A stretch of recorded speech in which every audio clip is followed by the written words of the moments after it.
नमस्कार, स्वागत है आप सभी का डेली न्यूज बिहार में और मैं हूं आपके साथ गयासुद्दीन लसानी। बात करेंगे आज की पूरे बिहार की 10 बड़ी और अहम ताजा खबरों की। लेकिन उससे पहले यदि आप चैनल पर नए, चैनल को सब्सक्राइब कर लें, वीडियो को ज्यादा से ज्यादा शेयर करें, कमेंट जरूर करें। बीजेपी कोर कमेटी बैठक रद्द, दिल्ली से पटना लौटे नीतीश सम्राट, क्या पक रही है अंदर खाने की खिचड़ी। दोस्तों, बिहार की राजनीति में एक बार फिर हलचल तेज हो गई है। दिल्ली में होने वाले बीजेपी कोर कमेटी की अहम बैठक एन वक्त पर रद्द कर दी गई है, जिससे सियासी गलियारों में अटकलों का दौर शुरू हो गया है। शाम 6 बजे बिहार के बीजेपी प्रभारी विनोद तावड़े की आवाज पर यह बैठक प्रस्तावित थी। इसमें चुनावी रणनीति और कैबिनेट विस्तार जैसे मुद्दों पर चर्चा होनी थी, लेकिन अचानक इसे टाल दिया गया।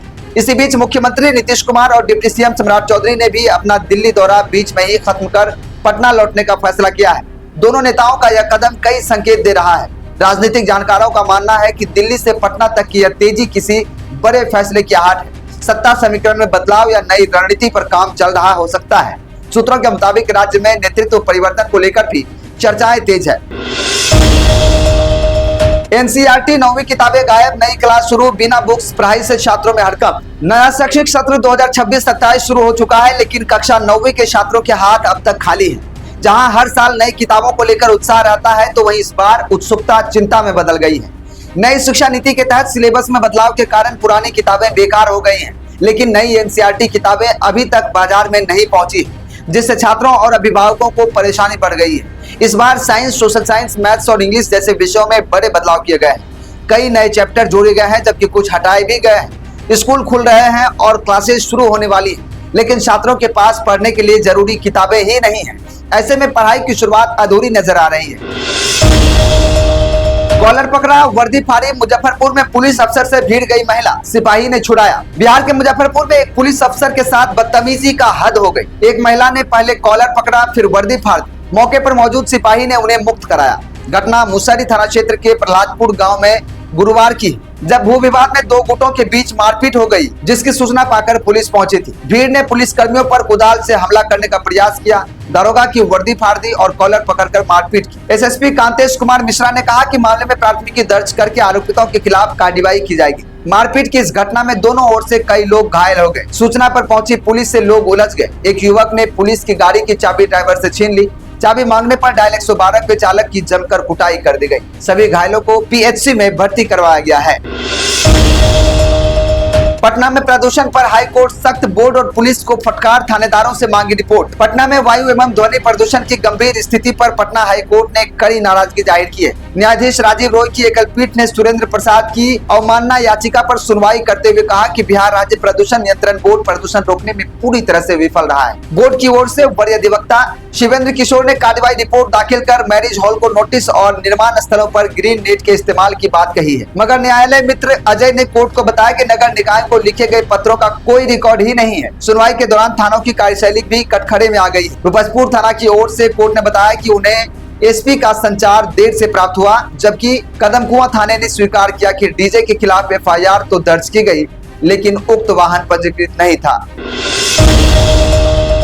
बिहार में 14 अप्रैल के बाद बदलेगी नेम प्लेट की तस्वीर, सत्ता के गलियारों में समय का संकेत। सरकारी दफ्तरों की दीवारों पर लगी नेम प्लेट अक्सर सिर्फ पहचान ही नहीं होती, वे सत्ता के बदलते समीकरणों की भी कहानी होती है। फिलहाल उप मुख्यमंत्री की ये 2 नेम प्लेट भी कुछ ऐसा ही संकेत दे रही है। राजनीतिक हलकों में चर्चा तेज है कि 14 अप्रैल के बाद इन नेम प्लेट्स में बदलाव लगभग तय माना जा रहा है। किसी का टेक्स्ट थोड़ा बदलेगा तो किसी का पूरी तरह हट सकता है। सत्ता का स्वभाव अस्थायी नहीं होता।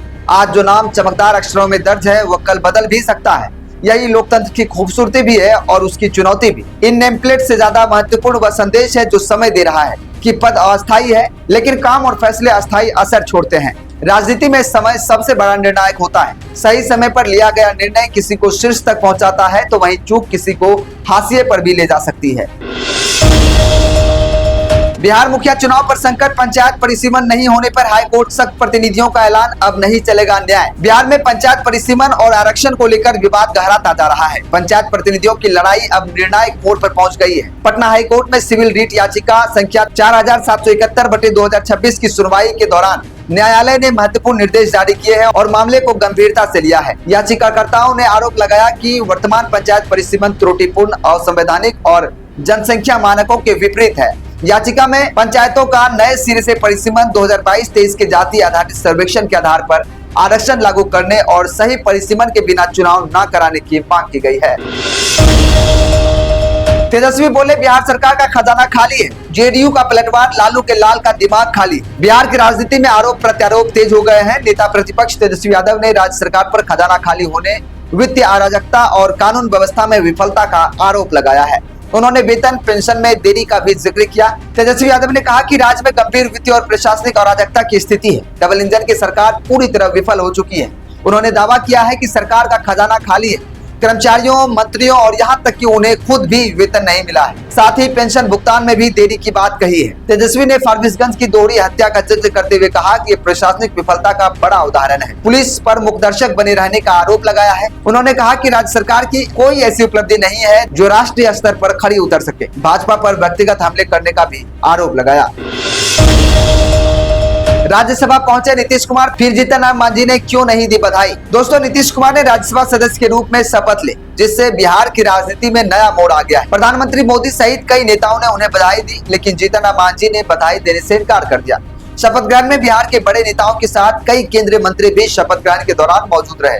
प्रधानमंत्री नरेंद्र मोदी ने भी उन्हें शुभकामनाएं दी। कई अन्य नेताओं ने भी उनकी नई सियासी पार्टी को लेकर शुभकामना दी, लेकिन केंद्रीय मंत्री और एनडीए की सहयोगी हिंदुस्तानी आवाम मोर्चा हम के संरक्षक जीतन राम मांझी ने कहा कि वे उन्हें शुभकामना नहीं देंगे। एक्स पर अपनी प्रतिक्रिया देते हुए मांझी ने लिखा है, आज मैं नीतीश जी को राज्यसभा सदस्य के तौर पर शपथ लेने की बधाई नहीं दूंगा। बस इतना कहूंगा कि Bihar will miss you Nitish ji. ये मैं नहीं, पूरे बिहार की जनता कह रही है।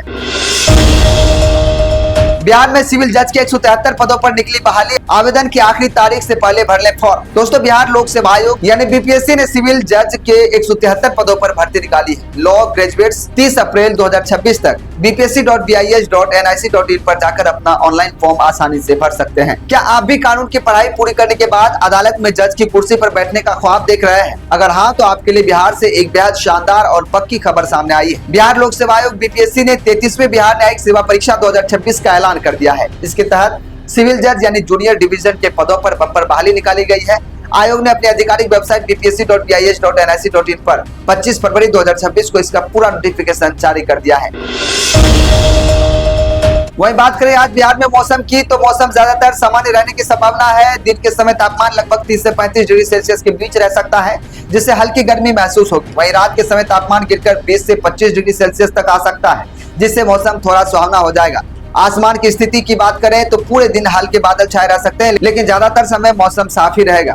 हालांकि कुछ इलाकों में सुबह या शाम के समय हल्की फुहार पड़ने की संभावना है। हवा की गति सामान्य रहेगी, लेकिन बीच बीच में हल्की से मध्यम हवाएं चल सकती है। मौसम विभाग के अनुसार कुछ जगहों पर अचानक मौसम बदलने की संभावना भी है, इसलिए लोगों को सतर्क रहने की सलाह दी जाती है। तो कुल मिलाकर बिहार में आज का मौसम गर्म जरूर रहेगा, लेकिन ज्यादा परेशानी वाला नहीं होगा। हल्की बारिश और ठंडी हवा से थोड़ी राहत मिल सकती है। तो दोस्तों, ये थी आज पूरे बिहार की 10 बड़ी और अहम खबरें। इसी तरह की खबरों को देखने के लिए हमारे चैनल को अभी सब्सक्राइब करें, बेल आइकन को दबाएं, ताकि कोई भी अपडेट आपसे मिस ना हो। साथ ही साथ कमेंट करके जरूर बताएं कि आप वीडियो कहां से देख रहे हैं। फेसबुक पर देख रहे हैं, पेज को फॉलो करें, यूट्यूब पर देख रहे हैं, चैनल को सब्सक्राइब करके बेल आइकन को जरूर दबा दें। ज्यादा से ज्यादा वीडियो को शेयर जरूर करें। मिलते हैं कल फिर इसी तरह की खबरों के साथ। तब तक के लिए हमें दीजिए इजाजत। नमस्कार।